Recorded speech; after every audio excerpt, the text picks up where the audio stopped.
আসসালামু আলাইকুম। এইমাত্র পাওয়া বাংলা সংবাদে আপনাকে স্বাগতম। শুরুতেই জানিয়ে দেব সংবাদ শিরোনাম, পরে বিস্তারিত।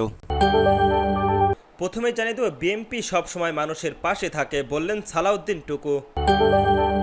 জয়নুল আবেদিন ফারুকের গাড়ির দুর্ঘটনায় শিকার। আওয়ামী লীগ নিজেদের ভবিষ্যৎকে আরও অনিশ্চিত করে দিচ্ছে বললেন আমির খসরু। সর্বশেষ জানিয়ে দেব, শাপলাকে প্রতীক হিসাবে তালিকাভুক্ত করতে ইসিতে এনসিপির আবেদন। শুনছিলেন সংবাদ শিরোনাম, এবার বিস্তারিত। বিএনপি সবসময় মানুষের পাশে থাকবে বললেন সালাউদ্দিন টুকু। দেশ গঠনের বিএনপি সবসময় জনগণের পাশে থাকবে বলে মন্তব্য করেছেন দলটির কেন্দ্রীয় প্রচার সম্পাদক সুলতান সালাউদ্দিন টুকু। তিনি বলেন, জনগণের রাজনীতি করা দল বিএনপি জনগণের সঙ্গে রেখেই তাদেরকে সমস্যার সমাধান করবে। টাঙ্গাইল শহরের টাকুরপাড়া স্টেডিয়ামের ব্রিজ সংলগ্ন এলাকায় দুইটি শিশুর পানিতে ডুবে যাওয়ার ঘটনায় অভিভাবকদের সান্ত্বনা দিতে গিয়ে তিনি এসব কথা বলেন। মর্মান্তিক দুর্ঘটনায় মেহেদী হাসান ও আবিদ নামে দুই শিশু নিখোঁজ রয়েছে। তাদের উদ্ধারে ডুবুরিরা কাজ চালিয়ে যাচ্ছেন। টুকু বলেন, নদী নালা ও খাল বিলের দেশের শিশুদের ছোটবেলা থেকে সাঁতার শেখানো জরুরি।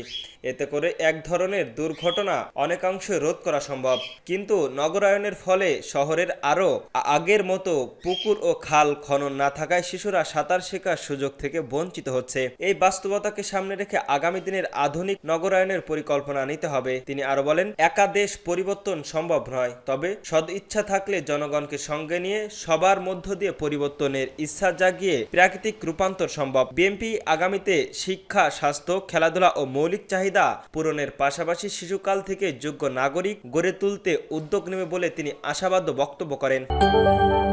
জয়নুল আবিদ ফারুকের গাড়ির দুর্ঘটনায় শিকার। নারায়ণগঞ্জের সিরাজগঞ্জে বিএনপির চেয়ারপারসন উপদেষ্টা জয়নুল আবেদিন ফারুকের বহনকারী প্রাইভেট কারটি দুর্ঘটনার শিকার হয়েছে। ঢাকা থেকে নোয়াখালী যাওয়ার পথে ঢাকা চট্টগ্রাম মহাসাগরের সিরাজগঞ্জের সানাপাড়া এলাকায় এই দুর্ঘটনা ঘটে। এতে তিনি তার সফর সঙ্গী অক্ষত রয়েছেন পুলিশ জানায়। পরিদর্শককারীরা জানান, সকাল 10টার দিকে একটি প্রাইভেট কার পেছন থেকে জয়নুল আবেদিন ফারুকের গাড়িকে ধাক্কা দেয়। এতে গাড়ির ব্যাপক ক্ষতি হয় এবং মহাসড়কের যানজটের সৃষ্টি হয়। এ বিষয়ে সিরাজগঞ্জ থানার ভারপ্রাপ্ত কর্মকর্তা ওসি মোহাম্মদ শাহিনুর আলম বলেন, জয়নুল আবেদিন ফারুকের বহনকারী প্রাইভেট কারটি আরেকটি প্রাইভেট কারের পেছন থেকে ধাক্কা দেয়। এতে দুইটি গাড়িরই ক্ষতিগ্রস্ত হয়, তবে তারা কোনো আঘাত পায়নি। জয়নুল আবেদিন ফারুকের গাড়িটিও দুর্ঘটনা স্থান থেকে নিয়ে গিয়েছে। তিনি আরো বলেন, সড়ক দুর্ঘটনায় খবর পেয়ে আমরা ঘটনাস্থলে যাই, কিন্তু সেখানে গিয়ে কাউকে বা কোনো দুর্ঘটনা কবলিত গাড়িই পাইনি। এ বিষয়ে অভিযোগ পেলে আমরা প্রয়োজনীয় ব্যবস্থা গ্রহণ করব।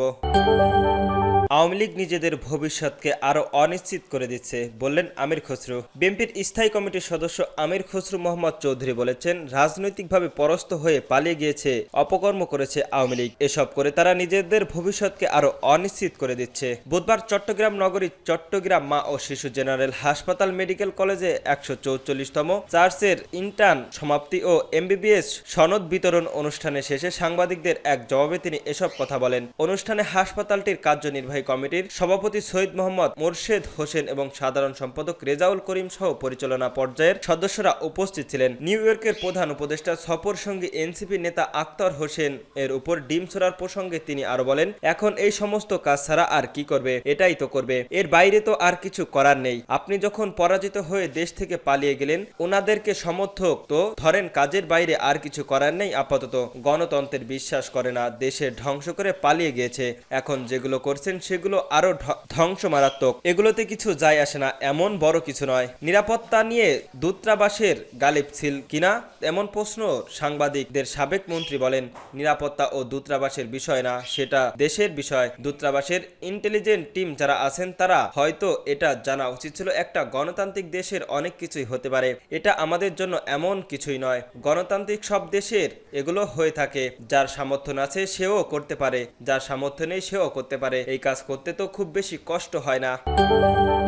শাপলাকে প্রতীক হিসাবে তালিকাভুক্ত করতে ইসিতে এনসিপির আবেদন। শাপলাকে তালিকাভুক্ত করে প্রতীক হিসাবে বরাদ্দের জন্য নির্বাচনের কমিশনারের আবেদন করেছেন জাতীয় নাগরিক পার্টির এনসিপি। এর আগে প্রতীক তালিকায় শাপলা না থাকার কারণে এনসিপিতে তা দেওয়া হয়নি বলে জানান ইসির সিনিয়র সচিব আক্তার আহমেদ সাংবাদিকদের জানান, জাতীয় নাগরিক পার্টির নিবন্ধন পেলে দলীয় প্রতীক হিসাবে শাপলা পাবে না। নির্বাচন কমিশনে তাদের বিকল্প প্রতীক নিতে হবে। 115টি প্রতীক দিয়েছেন পরিচালক। বিধিমালার প্রতীক তালিকা তালিকা সংশোধনের জন্য আইনি মন্ত্রণালয়ের পাঠিয়েছিলেন নির্বাচন কমিশনার। ভোটসহ আচরণবিধি ও প্রতীক তালিকাভুক্ত অনুমোদন হয়েছে। ইসি সচিব জানান, প্রতীকের নির্ধারিত তালিকা শাপলার প্রতীক না হওয়ায় এনসিপিকে বিকল্প প্রতীকের প্রস্তাব পাঠানো হবে। ইসি সচিব বলেন, আমাদের 115টি প্রতীকের তালিকায় শাপলা প্রতীক নেই। নিয়ম অনুযায়ী রাজনৈতিক দলকে নির্ধারিত তালিকার ভেতর থেকেই প্রতীক নিতে হয়।